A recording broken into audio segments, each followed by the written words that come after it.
Welcome to the third episode of building Lamplight Town in Scratch. So we have achieved a lot of stuff in the past two episodes. We've gotten the player movements, so the player can move around as they please. And when you go to a certain X position, they'll change to the next area. It's a little scuffed, but we'll change it later on. But the main issue with this is that we can go onto these walls and stuff like that, and that we shouldn't be going to.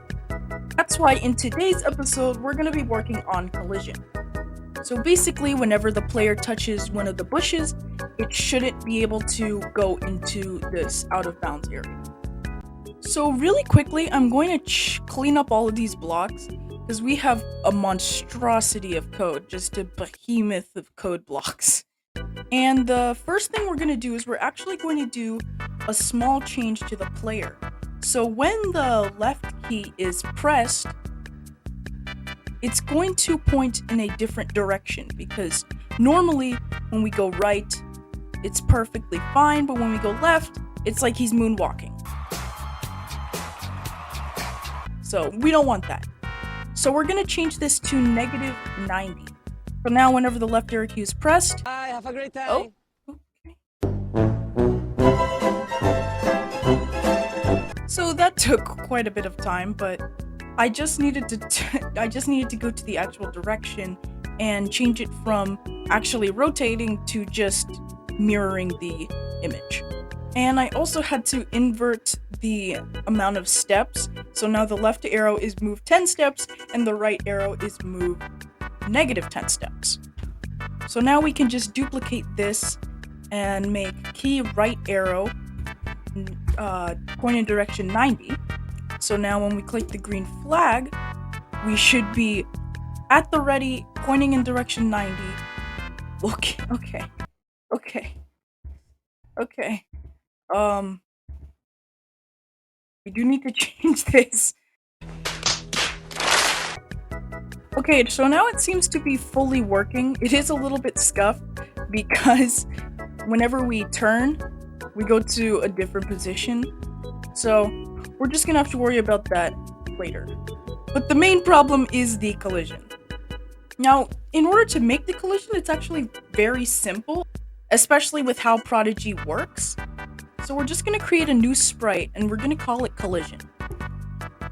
So basically, we're going to have to actually manually map out the collision for every single area. So that's basically going to take up the bulk of the episode.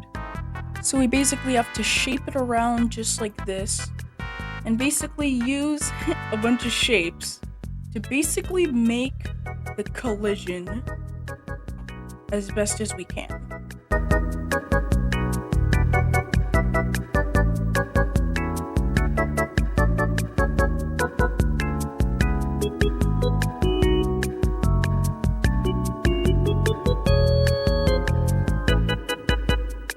Alright, so we've basically created the collision walls for most of the town square.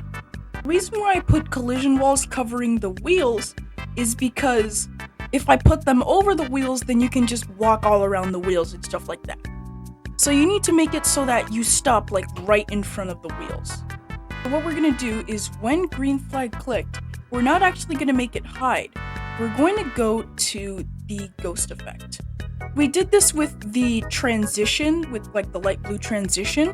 So for the entire time, we're actually going to set the ghost effect to 100, so it's completely invisible, but it's still there. So in order to make the collision, we're going to make two variables. And we're going to name one X, and we're going to name the other one Y.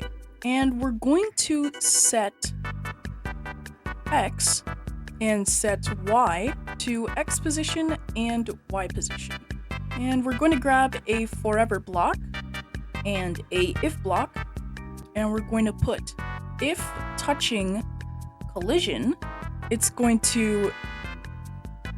we're going to go to X and put in the variable X, and Y put in the variable Y. And we're just going to duplicate this, put this away, and put this inside the forever block. So now when we click the green flag, we stop on the wall. So now anywhere we go, we will not go away from the wall. Now we're just going to go to Lamplight Town really quick. And now we're going to go to the collision and set ghost effect to 100. So now it's going to be completely invisible, but you will get stopped as though there are invisible walls. And as I was saying, the wheel is fine. You won't be able to go up onto the wheel. So we may be changing some of these, but we now have the basic code going for all of the collision. So now all we have to do is do the collision for every single area. This will be fun. Obviously, it won't be fun for me, but for all the viewers, it'll be like 15 seconds.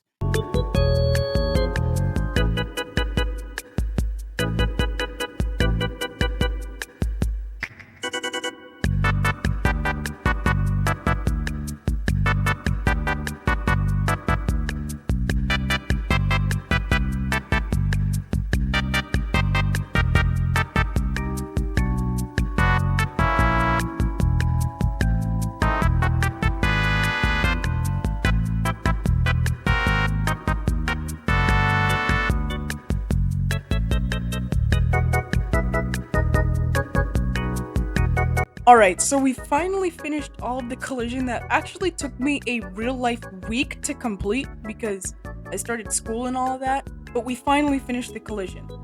So now if you go to costumes, every single collision is right here for all of the 10 areas in the map. So the last thing we have to do is pretty simple.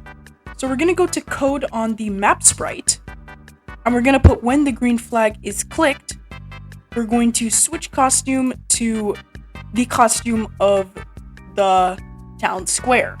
So if we go to costumes and we look around, it seems to be number 5, which is exactly in the middle. So we'll go switch costume to 5. So now it'll instantly switch the costume to the town square.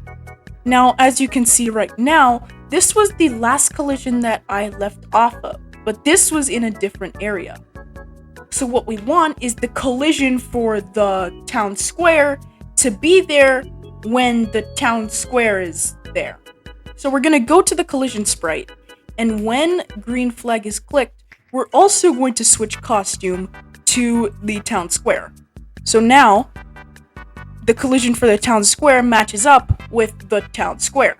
But the other thing we want to do is make sure that when we go to another area, the collision changes as well, and it doesn't stay as this original collision.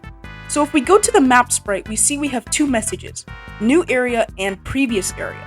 Next area happens when we go to the right, and we broadcast the next, right here says next costume.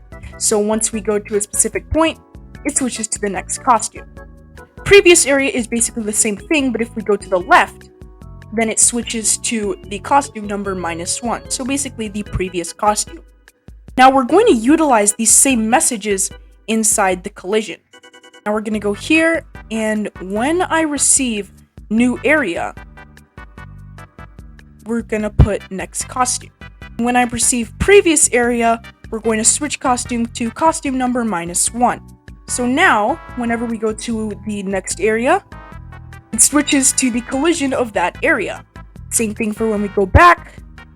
It switches the collision, switches it again, and so on and so forth. And that's basically the basics of the collision.